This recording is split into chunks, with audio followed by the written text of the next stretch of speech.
जैसे जैसे इस चुनाव का, लोकसभा चुनाव का समय आगे बढ़ रहा है, चरण आगे बढ़ रहे हैं, 7 चरण। ग्राफ भारतीय जनता पार्टी का कितना ही वो चाहे लेकिन गिरता चला जा रहा है।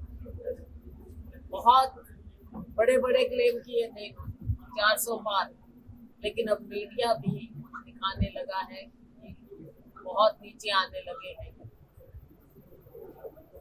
तो साथियों, ये चुनाव जहां से भारतीय जनता पार्टी ने बेशक राम मंदिर का भी राजनीतिकरण करने का प्रयास किया, मंदिर पूरा हुआ नहीं लेकिन उसका उद्घाटन किया गया। और कुछ शंकराचार्य बोले कि जो मंदिर अभी अधूरा है हम उसके उद्घाटन में नहीं जाएंगे, केवल और केवल राजनीति के लिए। अभी भी आप देख रहे हैं, कभी धर्म की बात करते हैं, लोगों को बांटने की बात करते हैं। ऐसा लगता है कि चुनाव जो नजदीक आ रहा है, भारतीय जनता पार्टी की दिन ब दिन और ज्यादा बौखलाती चली जा रही है। खुद माननीय प्रधानमंत्री जी, उनके भाषण आप सुनते जाइए, हर रोज एक नया जो बोलते हैं नीचे बोलना शुरू हो जाता है। कभी हमारी बहनों के मान सम्मान पर जिस तरह से टिप्पणियां की जाती हैं, मंगलसूत्र पर टिप्पणी की जाती है, एक राज्य में कुछ कहते हैं, दूसरे राज्य में कुछ कहते हैं, बौखलाहट। और इसी को आपने देखा हरियाणा में, इनकी बौखलाहट का नतीजा आपने देखा कि कैसे आखिर में एकदम मुख्यमंत्री बदल गए। उन्हें मालूम था कि इस सरकार का चेहरा बेनकाब हो चुका है, और आज भी नाम के नए मुख्यमंत्री हैं, वही व्यवस्था, वही कार्यशैली, सब कुछ वही चल रहा। आम जनमानस से आप निकल कर बात करेंगे तो सब यही कहते हैं कि इनकी सरकार तो बस जा ही जा रही है। और आप देखेंगे कि केंद्र में भी वही हाल होगा जो इंडिया शाइनिंग का हासिल हुआ था 2004 में, क्योंकि नीचे का जो अंडर करंट है उसको ये पहचान नहीं लगा। और हम अगर सिरसा की बात करें, सिरसा में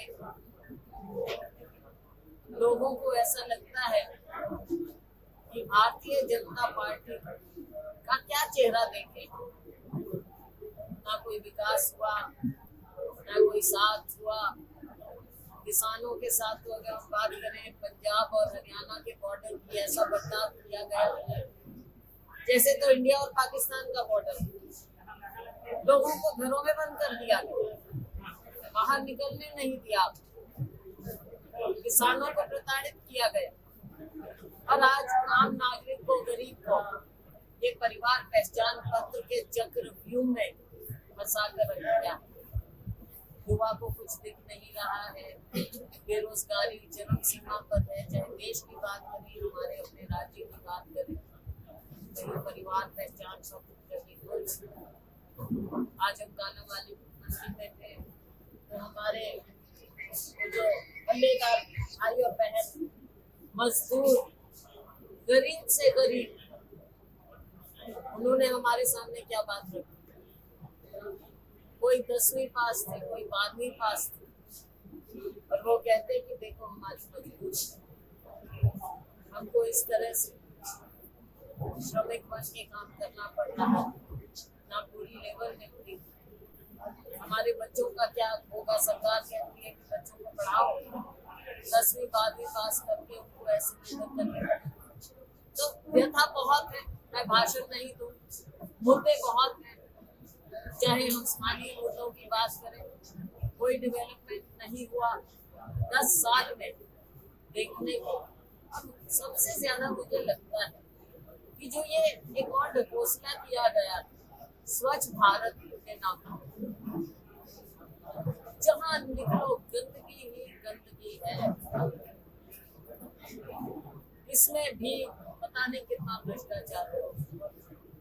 हरियाणा में मिली-जुली सरकार बनी, सबको पता था, बच्चे बच्चे को पता था कि चुनाव आएगा, इनका गठबंधन टूटेगा, तोड़ेंगे। और आज वही हो रहा है, जोड़ा कुश्ती हो रही है जजपा और भाजपा में। एक ही सिक्के के दो पहलू, जो लोगों में जहां एक और बेहद नाराजगी, वहां दूसरी ओर कांग्रेस पार्टी के प्रति लोगों का उत्साह, लोगों को विकल्प केवल कांग्रेस में नजर आ रहा है। और हम, हमारे साथी, हमारा गठबंधन आप पार्टी के साथ, लेफ्ट पार्टीज के साथ, अन्य पार्टियों के साथ हमारा गठबंधन है। और हमारा गठबंधन ये चुनाव लड़ रहा है। हरियाणा में एक सीट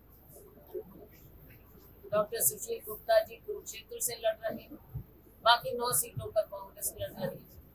हमें पूरा विश्वास है, जो मीडिया के मेरे साथियों से कहूंगी कि जमीनी हकीकत देखिए, 10 की 10 सीट हमारा गठबंधन जीतेगा। मैडम जी, आपका जो मुद्दा पहले होता था महंगाई का और उसका, लेकिन आज का नया मुद्दा चल रहा है आरक्षण को लेकर, तो आरक्षण को लेकर जैसे रेवंत रेड्डी जो तेलंगाना के जो सीएम उनमें भी समझ भेजा है ने, उस सिलसिले में आपका क्या कहना है कि आरक्षण किस मुद्दे में? देखो, आरक्षण के बारे में भाजपा और ये आरएसएस के लोग कभी कुछ कहते हैं, कभी कुछ कहते हैं। कभी कहते हैं आरक्षण खत्म होगा, कभी कहते हैं आरक्षण नहीं होना चाहिए, कभी कहते हैं आरक्षण को हम बंद नहीं करेंगे। तो ये कब, कहाँ पर, किस जबान से क्या बोले, किसी को मालूम नहीं होता। समय के मुताबिक, जगह के मुताबिक इनका रूप बदल जाता है। अगर बात की जाए तो 9 सीटों में से 8 अनाउंस हो चुकी है। गाँव में पेज कहाँ पर? एक सीट पर है, विचार हो रहे हैं, जल्द हो जाए। मैडम, आपके साथी और अब आपके प्रतिद्वंदी अशोक तंवर, उनका आपका जो आरोप ये है कि 26 साल हो गए आप सिरसा को दबाने छोड़ गए, ये उनका आरोप है। कांग्रेस पार्टी में कोई किसी को लावारिस नहीं छोड़ता, सिरसा के लोग जानते हैं। और देखो, अब कोई कुछ भी ऐसा भी आरोप लगाए चीजों में, तो है नहीं। सिरसा के लोग मुझे जानते हैं, मेरे परिवार को जानते हैं, तो इसमें कोई सफाई देने की बात नहीं। लगातार हमारा संपर्क बना रहा है, हर तरह से हमारा अपना परिवार है, पुराने लोग हैं, कांग्रेस पार्टी है, एक परिवार है। तो इन चीजों का कोई जवाब नहीं होता, जब कहने की बात नहीं। आगे नॉमिनेशन में आने से पहले फाइल करेंगे। अशोक तंवर ये कहते थे कि जो भी आएगा जमानत जब्त होगी, तब जमानत जब्त किसकी करवाएंगे? हमारा, मेरा व्यक्तिगत रूप से सिरसा के लोगों पर और हमारे लोकतंत्र पर अटूट विश्वास है। और आज के दिन हमारा सबका विश्वास है कि सिरसा के लोग कांग्रेस पार्टी को जिताएंगे और कांग्रेस पार्टी की उम्मीदवार मैं हूँ।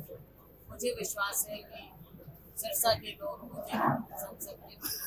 मैडम, क्या वजह है कि श्रुति चौधरी की टिकट किस वजह से कटी?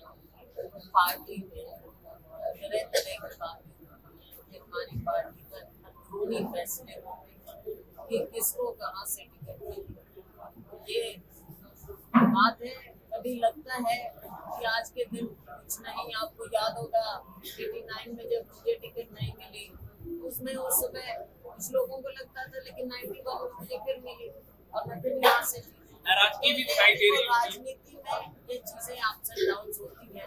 हमें विश्वास है श्रुति जी को आगे फिर से अच्छा मौका। नाराजगी भी दिखाई दे रही है, क्या उनको बनाया जाएगा?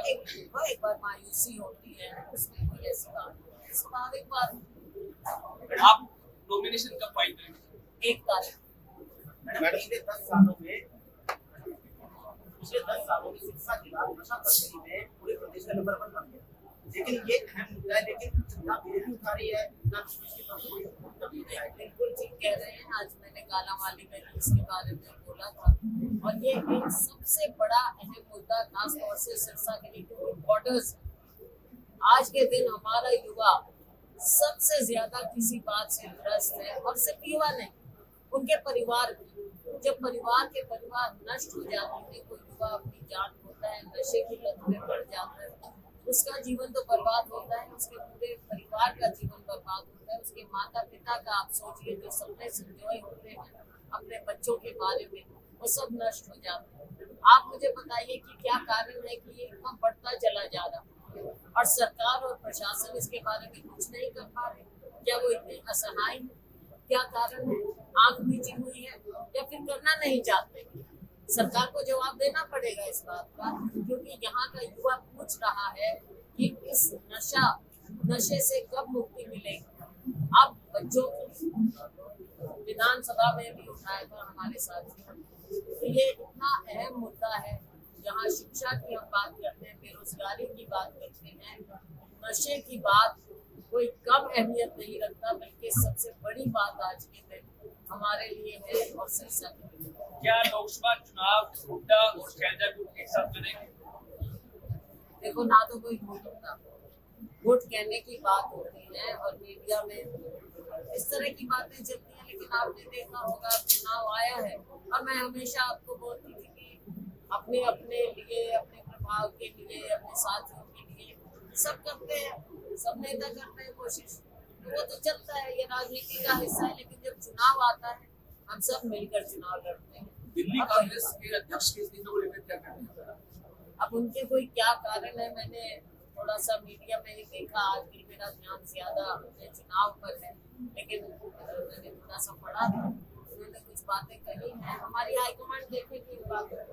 मैडम एक इंडिया गठबंधन पूरे देश में चला रही है, आपको सत्ता में प्राप्ति हो? हाँ जी, इंडिया गठबंधन पूरे देश में चुनाव लड़ रहा है, क्या आप ये पूरा अमेंडमेंट सत्ता के लिए पूरा करोगे? मेरा टारगेट पूरा होगा। आप सरकार बनाओगे क्या? बिल्कुल बिल्कुल। जैसा मैंने कहा था 2004 में भी किसी को नहीं लगता था, तब तो इंडिया शाइनिंग चल रहा था, किसी को नहीं लगता था, लेकिन एक अंधकरण था। आज के दिन उससे भी ज्यादा अंधकरण है और इंडिया गठबंधन सरकार बनाएगा। कल से लेके अब तक आपने लगभग 500 विधानसभाओं में आपका एक राउंड हो चुका है। कितना लोगों में उत्साह या नाराजगी आप लोगों को नजर आई? हमको नाराजगी नजर आ रही है सत्ता पक्ष और हमारी तरफ लोगों का उत्साह नजर आया है, लेकिन देखो चुनाव होता है और लोकतंत्र में सबकी बात अपने मन से वोट डाले, वो सब अपना सोच समझ कर वोट डालो। हम अपना पक्ष रख रहे हैं, अपनी विचारधारा रख रहे हैं और लोगों का रिस्पॉन्स देखकर 5 हलकों में कल हम बाकी के 4 हलके करेंगे, फतेहाबाद, रतिया, टोहाना और नरवाना।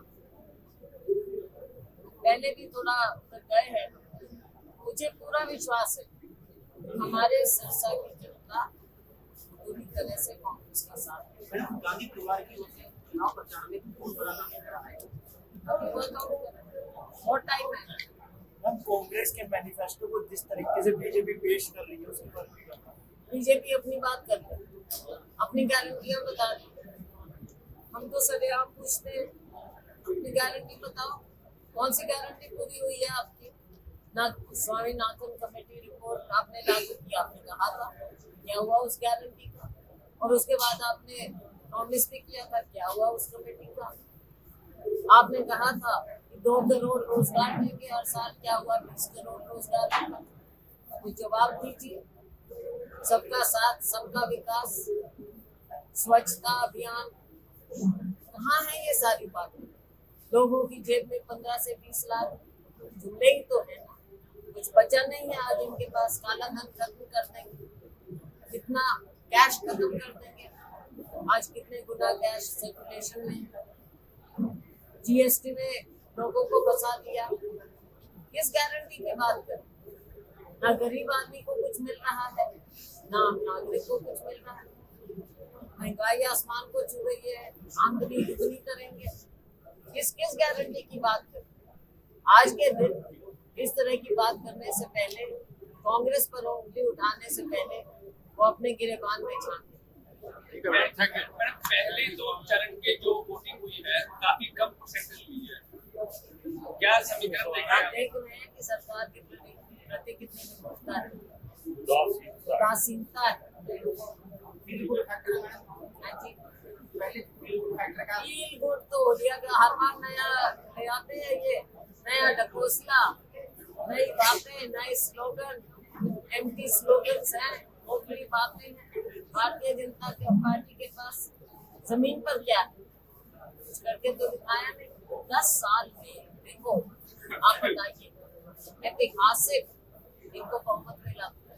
84 के बाद किसी पार्टी को इतना बहुमत मिले, आपने किया क्या? कभी 370 की बात कर दोगे, कभी एक दो और बात कर दोगे, लेकिन आम नागरिक के जीवन को बेहतर करने के लिए आपने क्या किया? जब इतना मैंडेट मिला तो किसकी जिंदगी आपने बेहतर की, वो बताइए। वो तो कुछ किया नहीं है। दुख की बात यही है देश के लिए कि इतना भारी मैंडेट होने के बावजूद 10 साल में आप देश को आगे बढ़ाने की बजाय पीछे लगे। ठीक है, बहुत बहुत धन्यवाद, थैंक यू।